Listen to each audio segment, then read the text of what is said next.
अस्सलाम वालेकुम। प्रोग्राम आपकी आवाज़ के साथ मैं हूं सैयद अदनान नूर।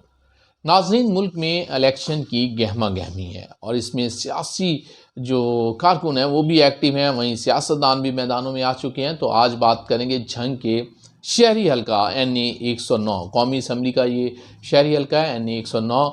और इसमें ख़ास तौर पर अगर हम बात करें इस हलके में, तो यहाँ जो सियासत है वो आम तौर पर जो हमने ये देखी है कि शख्सियत के लेवल पर होती है या मजहबी बुनियादों पर होती है, या तीसरी बुनियाद भी है कि सिपा और एंटी सिपा भी जो है ना यहाँ वोटर्स निकलते हैं। ताहम 2018 के इलेक्शन में थोड़ी सूरत हाल बदली और पार्टी की बुनियादों पर भी यहाँ इलेक्शन हुए और उसमें PTI की उम्मीदवार गुलाम बीबी भरवाना पहली दफ़ा इस हल्का से लड़ी और वो इस वजह से कामयाब हो गई कि जो ट्रेंड चल रहा था सिपा एंटी सिपा और ख़ास तौर पर इसमें शख्सियत के हवाले से, तो उनके जीतने के बाद ये पता चला कि यहाँ वोट बैंक जमात की बुनियाद पर भी जनरेट हुआ है, जिसमें ख़ास तौर पर यंग वोटर्स थे और PTI के वोटर्स निकले और जो गुलाम बीबी भरवाना हैं वो कामयाब हुई। तो अब अगर देखा जाए इस वक्त NA 109 जो है, हमें ये देखना है कि नई हल्का बंदियों के बाद इसमें टोटल वोटर्स की तादाद कितनी है। जो अब तक की रिपोर्ट्स हैं और जो फाइनल हुआ है, तो इसमें 5,93,022 वोटर्स हैं। ये इस हल्के के NA 109 के आपको दोबारा बता दूं 5,93,022 वोटर ऐसे हैं जो अपना हक के राय दही इस्तेमाल करेंगे। और अगर 8 फरवरी को इलेक्शन, जिस तरह एक डेट आ चुकी है, इस डेट को इलेक्शन होते हैं, तो उस दिन अब हमने ये देखना है कि इसके नीचे कौमी जो असम्बली है या NA 109 की जो सीट है, सूबाई सीटें कितनी शामिल हैं। तो ये भी एक नया, क्योंकि हल्का बंदियाँ थी, तो इसमें अब 4 MPs के हल्के कहीं ना कहीं से इसमें शामिल हैं। ये है एक बड़ी खबर जिसे मैं आपको दे रहा हूँ कि पहले 2 MP होते थे, अब ऐसे हुआ है कि इसमें 4 MPs के हल्के शामिल होंगे, सूबाई असम्बली के 4 हल्के।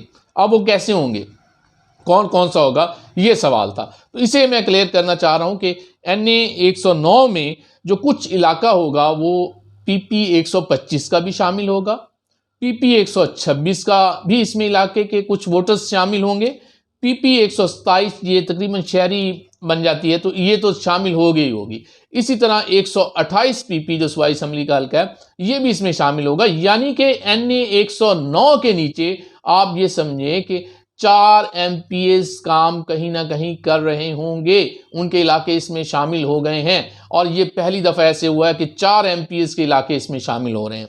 अब इस सूरत हाल में हमें ये देखना है कि NA 109 में उम्मीदवारों की तादाद कितनी सामने आई है, जिन्होंने अपने कागजात जमा करवा दिए हैं, जिनकी स्क्रूटनी हो रही है। और वो हैं जनाब 28 उम्मीदवार सामने आए हैं। 28 लोग ये समझते हैं कि इस हल्का में अगर इलेक्शन लड़ें तो वो कामयाब हो सकते हैं। इसमें जो नुमाया शख्सियात हैं वो अपने साथ कवरिंग कैंडिडेट भी रखते हैं, एक 2 साथ कवरिंग कैंडिडेट होते हैं, ताकि अगर कहीं जो है वो कागजात मुस्तरद होते हैं तो उसमें वो अपने कवरिंग कैंडिडेट को सामने लाते हैं। तो वो सब मिला के तकरीबन 28 लोगों ने कागजात जमा करवाए हैं, जिसमें शेख वकास अकरम जो है उन्होंने अपने कागजात जमा करवाए हैं, शेख मोहम्मद अकरम के कागजात जमा हुए हैं, शेख फवाद अकरम के कागजात जमा हुए हैं। इसी तरह गुलाम बीबी भरवाना ने जमा करवाए हैं। मौलाना सहमान पहली दफ़ा जो है ना आपस में ही एक दूसरे के खिलाफ NA 109 में आए हैं। नाम उनके मैं इसलिए नहीं ले रहा क्योंकि आपको पता है कि सोशल मीडिया पर काफ़ी पाबंदियाँ हैं, और उसमें से एक पाबंदी ये भी है कि इनके नाम और तस्वीरों से हमें बचना होता है, तो इस वजह से नाम नहीं ले रहा। लेकिन आप लोग समझ रहे हैं कि इसमें झंग के 2 नुमाया जो उलमा कराम हैं वो इसमें आपस में ही इलेक्शन लड़ रहे हैं और एक ही जमात से ताल्लुक़ था, लेकिन अब फैसला होना बाकी है कि फाइनली इलेक्शन इनमें से कौन लड़ेगा। अब हमने ये भी देखना है कि इसमें नून लीग के भी उम्मीदवार कुछ सामने आए हैं, जिसमें शेख यकूब साहब इस दफ़ा NA 109 से उम्मीदवार हैं। उनके भाई शेख यूनस, जिन्हें हमने तो नहीं देखा शहर में कभी, लेकिन उन्होंने भी झंग में आके कागजात जमा करवा दिए हैं और वो भी समझते हैं कि अगर झंग से मैं इलेक्शन लड़ूँ तो मैं जीत सकता हूँ। तो देखते हैं, ये तो आने वाला इलेक्शन ही बताएगा। जमात इस्लामी से डॉक्टर अब्दुल जब्बार ने जमा करवा रखे हैं, और वो भी क्योंकि हर दफ़ा इलेक्शन लड़ते हैं और वो इस दफ़ा भी इस हल्का से इलेक्शन लड़ना चाहते हैं, उनका भी हक है। महबूब सुल्तान साहबजादा महबूब सुल्तान के कागजात भी झंग के शहरी हल्का NA 109 से भी जमा हैं, जबकि 108 में भी जमा है उनके कागजात। इसी तरह उन्होंने 109 में भी जमा करवाए हैं। तो ये शहरी हल्का में पहली दफ़ा उन्होंने कागजात जमा करवाए हैं। इसी तरह राशिदा यकूब हैं, उनके कागजात भी जमा हुए हैं। शेख यकूब की वाइफ हैं, उन्होंने भी कागजात जमा करवाए हैं। सुहेब फ़ारूक, कमांडर रिटायर्ड सुहेब फ़ारूक के भी कागजात इस हल्का NA 109 में से जमा हैं। उनके साथ सईदा सुगरा इमाम ने आखिरी टाइम पर, अभी मैं समझता हूँ कि आखिरी टाइम चल रहा था कागजात जमा करवाने का, आखिरी दिन और कुछ घंटे बाकी थे, तो सईदा सुगरा इमाम ने भी इसी हल्का में से अपने कागजात जमा करवा दिए हैं और वो भी समझती हैं कि इस हल्का में उनका अच्छा खासा वोट बैंक है और वो उस वोट बैंक को ले सकते हैं। ये मैं अपने अगले व्लॉग में आपको ये बताऊंगा कि सुगरा इमाम ने इस हल्का में एंट्री क्यों की, किसकी वजह से की, और वो इस हल्का में से कितना वोट बैंक समझती हैं उनका अपना है, और उस वोट बैंक का फायदा किसे होगा, नुकसान किसे होगा अगर वो ले जाती हैं और प्रॉपर इलेक्शन लड़ जाती हैं। तो इस पर एक प्रॉपर एक व्लॉग आपको करके दूंगा जिसमें बहुत से हकाइक से पर्दा उठाऊंगा कि सुगरा इमाम का इस हल्के में से इलेक्शन लड़ना क्यों ज़रूरी उन्होंने समझा है और वो कितना एक वोट ले सकती हैं। इस पर मैं आपसे अगले व्लॉग में डिटेल में बात करूंगा। अब हमने ये देखना है कि इस हल्का में ख़ास तौर पर टिकट्स की अगर बात की जाए, पहले तो हम बात करते हैं मौलाना साहबान, इनमें से दोनों में से देखा ये जाएगा कि कौन बंदा जो है NA 109 पर जो है इलेक्शन लड़ेगा। ये जमात इनकी फ़ैसला करेगी। अगर फैसला नहीं हो पाया तो हो सकता है कि दोनों आपस में ही इलेक्शन लड़ जाएं।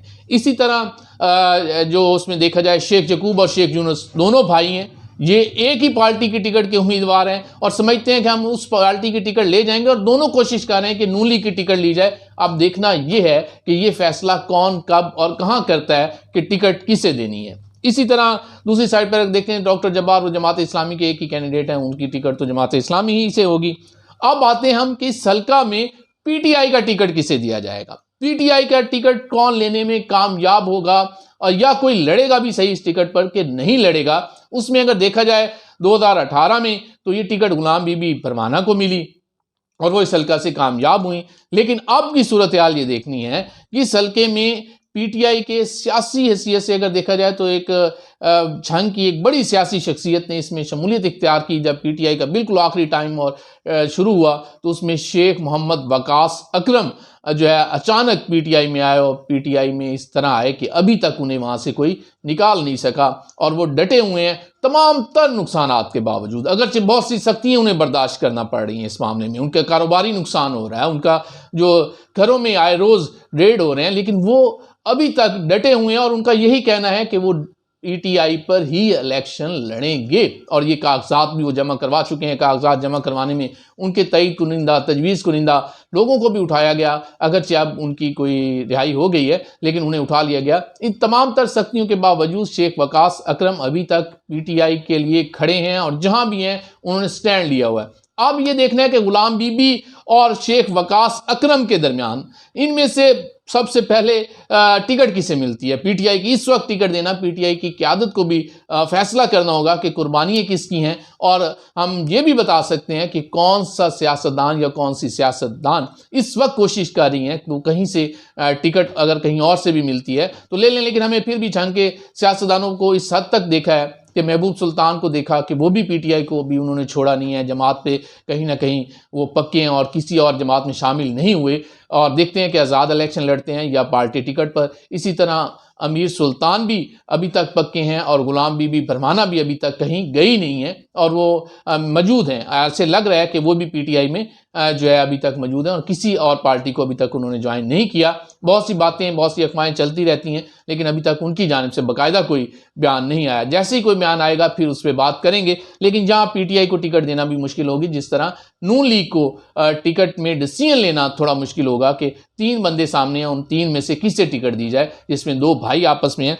और ये एक देखना ये भी है कि जो ट्रेंड है इस दफ़ा किस कदर ख़त्म हो पाता है। सिपा एंटी सिपा वाला और झंग में ये जो शख्सियत का एक ट्रेंड है, क्या वो 2024 के इलेक्शन में ख़त्म होगा कि नहीं, ये भी अभी हम देखेंगे। और पीपल्स पार्टी का कोई उम्मीदवार इस हल्का में सामने आता है या नहीं, इसका भी पता चलेगा अगले कुछ दिनों में। लेकिन आज मैंने कोशिश की कि आपको इस व्लॉग में इसके वोटर्स और इसमें सूबाई असम्बली के जो हल्के हैं वो जितने शामिल हैं और वो भी बताए जा सकें, और ख़ास तौर पर जो नुमाया कैंडिडेट सामने हैं उन्हें भी हमने आपको इस व्लॉग में बताया कि कौन कौन से हैं। और सईदा सुगरा इमाम के हवाले से तो प्रॉपर आपको एक डिटेल व्लॉग करके दूंगा, तो उसमें बहुत सी इंफॉर्मेशन होगी। तो मेरे अगले व्लॉग का इंतज़ार कीजिएगा और इसके साथ ही अपने मेज़बान सईद अदनान नूर को इजाज़त दीजिए। अल्लाह के बाद।